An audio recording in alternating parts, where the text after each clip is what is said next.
Pangarap kong magkaroon ng motor dito sa GTA 5. Halos lahat kasi ng tropa ko ay may magagandang motor.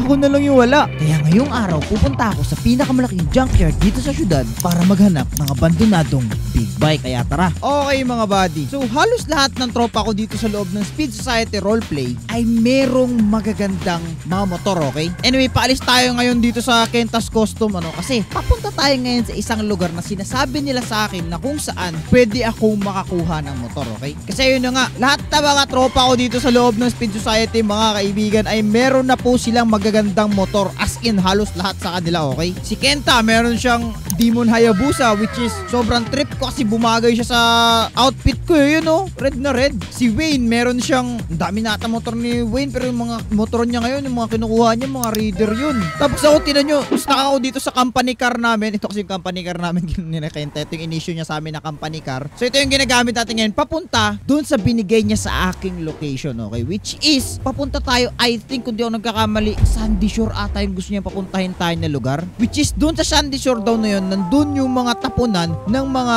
scraps. Yung kumbaga yung mga hindi na nagana ng mga motor, hindi na nagana ng mga kotse, at baka daw maka-jackpot daw ako doon ng sarili kong motor or baka big bike, okay? Ngayon, isa sa mga ini-aim ko doon pagpunta ko doon sa Sandy Shore, di ko alam kung tamang location ba to, isa sa mga ini-aim ko doon ay makakuha ako ng big bike, okay? Kasi if makakuha tayo ng big bike, mga kaibigan, o makita tayo doon, i-restore natin, at maliban sa i-restore, i-upgrade pa natin, which is excited ako, okay? Kaya kayo excited kayo for today's video, nakikita nyo ba yung like button dyan sa may baba? Please, leave a like on this video, okay? Mag-like na kayo. Wala lang, to give me some good luck na makakuha ko, para guarantee na makakuha ko ngayon ng malupit na big bike na pinapangarap ko, okay? And also, kung gusto nyo makita ng magandang klaseng GTA 5 content or more in the future na mga gameplay, mag-subscribe na kayo. Kung sakali, magiging first time ko ngayon pumunta sa Sandy Shore, okay? At maliban doon, natatrabaho na kasi ako kay Kenta, okay? At yung trabaho kasi doon sa garage niya, isa akong mekaniko doon. Ngayon, hindi niya ako binabayaran per month doon sa pagtatrabaho ko doon, kundi libre yung mga parts doon. So, kung meron tayong makukuha ngayon na malupit na motor, ay pwede talaga natin siyang i-upgrade hanggang sa highest level ng upgrade na pwede mo magawa sa motor, okay? At isa sa mga gusto kong makuha doon ay mga custom bikes na pwede natin makuha, okay? Kasi ang alam ko meron eh. Hindi daw pwede na wala kasi guarantee daw talaga dito sa may Sandy Shore. And I think nandito na ata ako. Look at this place. Sobrang ano ng place na to parang desert type to sa bagay. May lake pa sila katabi dito sa may gilid. Okay, medyo first time ko nga dito sa lugar na to, okay? Ang dami ng mga tinan nyo, baba. Ay, teka. Tinahan natin to. Meron ng mga may mga scraps nga dito. Baka may laman to, boy. Baka may laman to. May laman ba to? Baka may laman tong isang to, Mukhang wala naman. Pero tingnan nyo yan.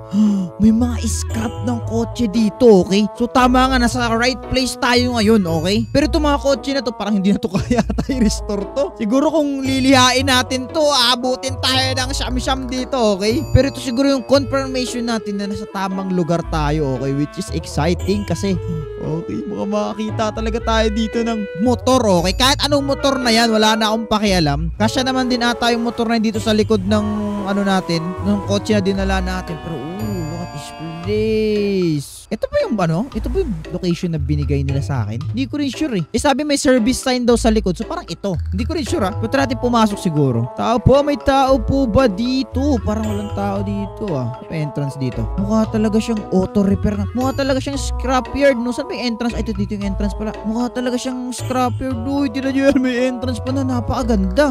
Excuse me, may tao po. Uy, angas na motor na to Okay, so nasa right place ka tayo. Kasi sabi nila sa akin, may drag bike daw sa labas. Okay? Kung makikita mo talaga sobrang dami mga scrap. So nasa tamang place nga tayo mga kaibigan. At okay, so mga scrap na nga tayo nandito. May mga gulong pa dito. May mga lumang auto ata dito. Tapos ano pa ba meron dito? Mukhang wala na ata Labas tayo dito. Mukhang wala naman tayo makakuha something dito sa lugar na to. Marami pa tayong pwedeng ma-explore dito banda sa may dulo banda. Tara. Check out natin. Wala ko actually idea kung saan dito banda yung tinutukoy nila, okay? I mean, dito tayo sa lugar, okay? Pero kasi isa sa mga sinabi rin nila sa akin na kailangan matyaga ka talaga sa paghahanap maghanap eh. Like hindi talaga yung basta-basta na magpapop na sa harapan mo kasi imposible mangyari yun. Kailangan pa natin paghirapan, okay? Dito tayo sa neighborhood nila. Saan din nila ako pag-diskitahan dito? Pero sabi naman nila, hindi naman daw ganun kadelikado yung mga tao dito. Sobrang ano na to, sobrang ano na tong lugar na to, parang abandoned na to ah. Oh, meron dito, may mga bahay pa dito. Sila naman ang gusto ko, bossing. Maliban sa gusto ko ng lambing, gusto ko rin ng big bike, okay? Yung lambing, saka na muna yon. Pero magbibigay mas goods. Parang neighborhood na to, parang walang scrapyard dito. Dito may scrapyard talaga na sinasabi nila. Hindi rin kasi talaga ako sure, guys, kaya hindi ko talaga masabi. Ano to dito? Dagat na to eh. Teka, backing nga tayo dito. Mukhang kailangan talaga natin maghanap pa na maghanap. Okay, so medyo nag-offroad na tayo dito. Meron kasi dalawa silang location na sinend sa akin, okay? Yung first location na sinend nila sa akin is dun sa may suburban village na yun, okay? Baka daw, tingin-tingin lang daw ako baka meron daw doon. And then, yung second na sinend nilang location ay nandito, okay? And kung sa suburban village na yun, mga nasa 50% chance na makita tayo ng mga scrap na na stuff dito daw. 100%? Wait, ano to? Recycling center? Okay, nasa tamang place ba tayo? Hindi ko sure. Pero I think, baba na siguro muna tayo dito. Tao po? May tao po ba dito? Di ko rin sure eh, pero hello. Junkyard. Oo nga, junkyard nga to. Para sa isang junkyard, okay? Napakalinis nung entrance ng junkyard. Kudos kung sino man naglinis na itong place. Pero look this, sobrang laking place to para may airplane pa nga oh. Para mag-isang junkyard. At isa lang ibig sabihin dyan, mga kaibigan at mga buddy. Merong something dito na pwede nating makita. Excited na ako maghanap dito. Pero kaya tayo makita na motor dito? Di ko rin sure eh, pero grabe, sobrang laki na itong junkyard na to. Ito mga container ba na to? May laman ba to? Di ko rin sure eh. Pero look at this place. Pusta 20 oh. Hindi, wag pagpustahan. Masama yun. Kailangan nyo mag-like sa video na to, mga kaibigan, kung makita ako ngayon. Like ngayon mismo, ng motor na pwede nating ma-restore, okay? Kahit ano na. Ready na ako. Kaya tayo pwede magtingin-tingin dito. Teka na to, meron dito banda. Di ba't na-check tong area to dito banda? May mga kotse dito. Ano pa meron? Uy, ano yung isang yan? Teka, motor ba to? Parang motor. Oh, wow! Motor nga! Yo! Ano tong isang to? Parang grabe, sira-sira pa tong motor. Motor nga at ano to? Ninja ZX4R ba to? Wow! Naka-jackpot tayo ng big bike. Pero tinan nyo yan. Parang ano tong motor na to konti lang yung gas-gas tapos parang goods pa to ma-restore. Pero teka lang, gumagana pa bang makina nito? Parang hindi na ata kasi umuusok na tsaka naamoy ko na. Parang hindi na ata pwede itong motor na to ma-drive. Pero kaya ko to i-restore. Nawawala pa yung pipe nito. Mukhang chinap-chap pa to. Tapos kinuha yung pipe. Tapos magaganda kasi yung mga pipe na mga gantong klaseng motor, mga kaibigan, okay? Parang chinap-chap nga siya. Pwede natin to i-upgrade at maliban dun, i-restore tapos i-upgrade natin. Oh my goodness, feeling ko naka-jackpot nga tayo dito. At mukhang yung tire flat din, okay? So yung mga ayusin natin dito, mamaya na natin i-figure out kung ano mga kulang at saka gagawin natin dyan. Kunin muna natin yung kotse, okay? Sana magkasya to dun sa ano ko. Bilis. Tara, sakay. Let's go. Kunin natin yan. Okay, ayusin natin sa pag-park to. Sana magkasya ka, please. Yan, okay. Mga ganyan siguro. Okay, baba tayo. Open natin tong trunk dito sa likod. Mabubuksan ba to? Kinalawang na rin to. Isang to. Teka, tara. Ilagay muna natin ito dito sa likod. And yan. Okay na, natouch ko na yung ano. Pwede na to. Oh, grabe. Medyo nahirapan pa ako sa pagkabit nito. Isang to, pero okay na. Lagay natin siya sa truck ko. Okay na. Sakto rin siya sa truck ko. Okay mo kung hindi naman nata to malalaglag na. Balit sa tayo dito. Oh my goodness. Excited na ako. I-restore to isang to at maliban dun, okay? I-upgrade natin. Oh my goodness. Let's go. Umalis na siguro tayo dito. Ngayon, mga buddy, na meron na tayong nakitang big bike na pwede nating i-restore and upgrade. Bumalik na ngayon tayo sa Kentas Customs, mga kaibigan, para i-upgrade na natin tong isang to, okay? Excited na ako. Sana may mga parts doon si Kenta. I'm sure meron kasi alam ko Ninja ZXR lang ata tong isang to. Hindi ako sure kung anong model to, pero alam ko Kawasaki Ninja rin ata tong isang to. So I think may mga parts doon si Kenta, okay? Na pwede natin magamit. And pagdating din natin doon sa mechanic shop ni Kenta, doon na natin tignan yung mga papalitan natin at mga ilalagay natin sa motor na to. Okay? So tara, pumunta na tayo doon. Alright, mga buddy, we are approaching na ang Kentas Customs. Ano yun? Alright, ipasok na natin tong isang to. Okay, dito tayo. Nag-arrive na tayo. Okay, park natin to na maayos. Tapos, ibaba na rin natin itong isang to. Okay?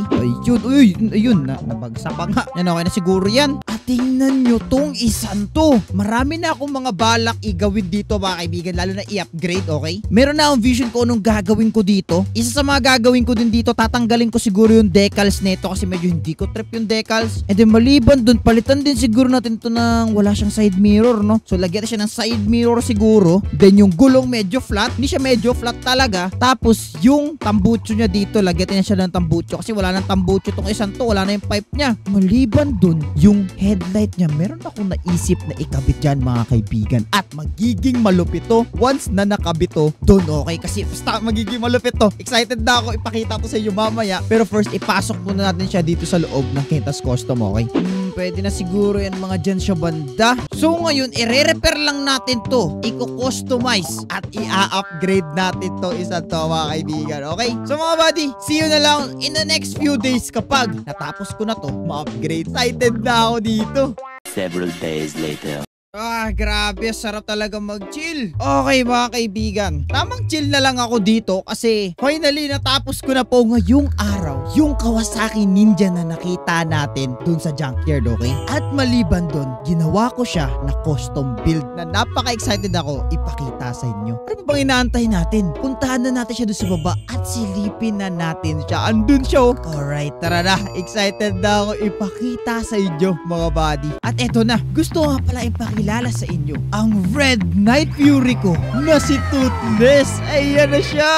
Okay, hindi nyo masyado siya ma-appreciate dito sa loob kasi pangit nung lighting dito sa loob ng ano ni Kenta. Pero yan, lumabas tayo. At para mapakita ko sa inyo yung ganda nitong isang to mga buddy, okay? Yan na, baba muna tayo. And look at this thing. Nakikita nyo ba tong isang to? Okay, so marami akong mga dinagdag dito mga kaibigan, okay? At isa sa mga dinagdag ko dito, syempre yung mga missing parts niya. Syempre nilagyan ko siya ng pipe dito. Makikita yung pipe na nilagay ko, napakaganda. And of course, nilagyan ko na rin siya ng bagong side mirror, which is medyo bumagay sa kanya, parang demon style na siya. Maliban doon, ano na rin ako ng bagong gulong dahil flat yung last na gulong niya. At maliban doon, tinanggal ko yung mga decals netong motor na to. Ito na ngayon yung itsura niya mga buddy. You know? And isa sa mga nilagay ko na favorite ko ay yung headlight. Tignan nyo yan, parang mata. Okay? Yun, kaya ko siya tinawag na Night Fury, Red Night Fury mga kaibigan. Kasi si Toothless po ay isa po siyang dragon na Night Fury. Okay? And instead of, kasi si Toothless kasi ano siya, black siya na dragon. Ginawa ko siyang red para bumagay siya sa suot ko. Ayun, no? Syempre, red yung ano natin, favorite color natin. Kaya ngayon, ito si Toothless, ang aking Red Night Fury. Tara, sakyan na natin to isang to. You know? Alright. At maliban doon, yung engine neto, mas pinabilis ko na. Okay, which is excited ako about. Pwede na natin to ngayon i-testing. Uy, medyo mabilis. Okay, mapalo na. Uy, nasa city pa lang yan ha. Muntik na mag 200. You know? Sobrang bilis. Uy, dada lang. Iti-test drive ngayon natin tong isang to. Kung gaano kabilis, grabe. Ayaw magpaawat si Idol. Uy, you know. Anong top speed neto ha? Hindi ko rin sure. Hindi ko pa ito natatesting. Okay, eto na. Ilan ang top speed kaya neto? Hindi ko rin alam eh. Kaya ba ito mag 300? Hindi ko rin sure. Yun, sige, iba na. 300 ba? Kaya ba 300? Okay, 300 uy. 310. Yo. Grabe naman to isang to. Sa bagay, 1000cc itong isang to. Okay. Tama na. Hindi na makontrol. Tama na. Break. Grabe. Nakita nyo ba kung gaano kabilis etong Night Fury natin na si Toothless? Okay, sobrang solid. Alright, let's go. Last one before tayo magpaalam. And Superman, let's go. Let's go, Toothless. You know, sobrang bilis. Anyway mga buddy, successful tayo sa pag-restore netong Kawasaki Ninja na to at na-restore natin siya into something beautiful. Naging Night Fury siya. Sobrang solid. Click yung video sa screen nyo kung gusto nyo para magandang klaseng content. Yan, click nyan video sa screen nyo ngayon. Sigurado ako mag-e-enjoy kayo dyan. And also, gusto nyo para magandang klaseng GTA content sa channel na to, mag-subscribe na kayo. Anyway, maraming salamat sa panood ng video na to and peace out. Paalam.